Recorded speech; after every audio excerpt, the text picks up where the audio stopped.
Hello, everybody, this is Tim here again, here another video, this time for a review for Saltburn. The Saltburn is a pretty new movie that's recently come out not too long ago, pretty much this year. It was talked about online. It's not like a huge release, but it was talked about online. Basically, most people online were just saying, "Oh, there's a scene where Barry Keoghan licks up cum mixed with water in a bathtub. Ooh, it's so edgy." That was basically like the promotion for the movie online. So I figured, what the hell? Why not watch it? Because I watch pretty much anything that's new that's come out recently. So I figured, what the hell? Why not watch it? As far as the film itself goes, I didn't like it.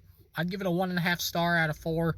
I thought this sucked. Ultimately, it does have good performances. The acting is good. Barry Keoghan does a good job here. This pretty much feels like his audition for the Joker for the Robert Pattinson Batman sequel, and he'll probably kill it. He does a good job here as this weird ass character.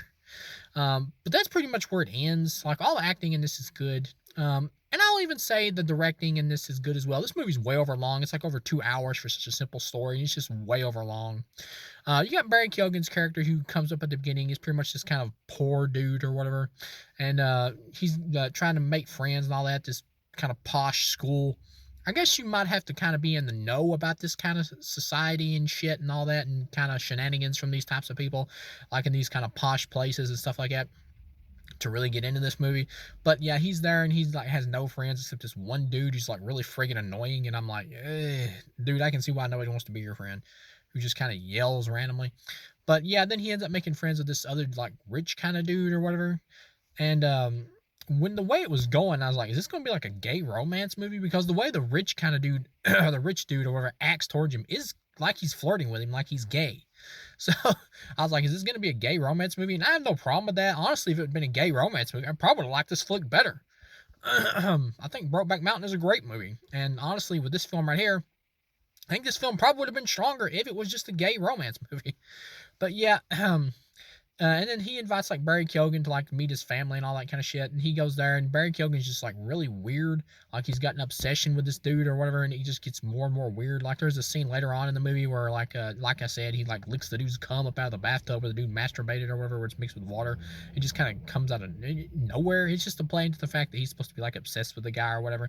And that's what I'm saying. This is trying to be like one of those artsy artistic type movies and all that kind of weird shit, like an A24 flick or whatever.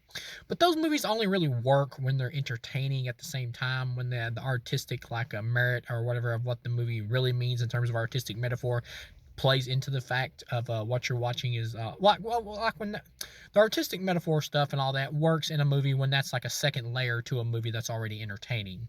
Here, this movie's not that entertaining, so and you don't get hardly anything on the characters. So when the dude is like licking up the other dude's cum mixed with water, it just comes off as like weird for weird's sake. So you're just like, what the hell is this? Why is he doing this? Because there's not really anything about his character to understand why he's weird as hell. And throughout most of this movie, I felt like I was watching like a dime store version of the Talented Mr. Ripley novels. Like a remake of that, like a dime store version of that. Like this, like the rich dude was like Jude Law's character from that movie, and then this dude right here is supposed to be Matt Damon. That's what this came off as. And later on, you get to the movie, of course, and the movie just feels really overlong.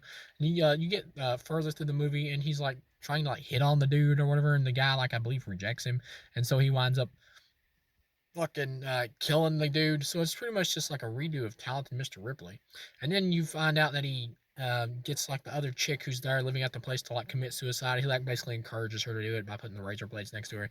And you find out he pretty much has wiped out the whole family.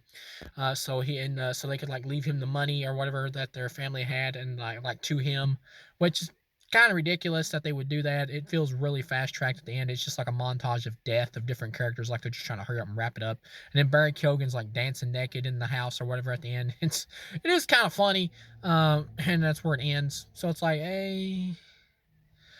And there's this ridiculous scene where after the dude dies, who Barry Keoghan was like obsessed with or whatever, he's like goes to his grave and starts like humping the guy's grave or whatever by pulling his pants down. It's just stupid. Like it just comes off. I know it's probably put in there just for shock value or whatever for people who could be shocked, but as someone like me who has watched countless upon countless movies and horror movies, especially in gore porn movies, I'm like, this is not shocking to me. So if it's not shocking, it's just going to come off as stupid. So the guy's just humping the grave. So it just looks stupid. And when you get to the end or whatever, Barry Keoghan's like dancing around naked or whatever in the house after he's basically got everything and he's now the upper class dude who owns everything. That is kind of funny. Um, but yeah, overall, we give no insight to his character of why he's insane or whatever. There's literally nothing put in there. He just pretty much plays the role as a dark, insane asshole, but there's no like real character to him or whatever because they don't really explain anything about why he's crazy. They don't even really give hints at it. So, overall, it's a 1.5 out of 4. This movie's overlong. It was felt tedious after a while. It's not the worst flick I've ever seen. There's some good directing here. And the acting, like I said, is good. Barry Keoghan easily best performance in the movie, even if stuff like him humping the grave or licking up sperm water is just stupid. Overall, it's a 1.5 out of 4. It's not the worst movie I've ever seen, but it does suck. So, thank you guys for watching, and I'll see you again.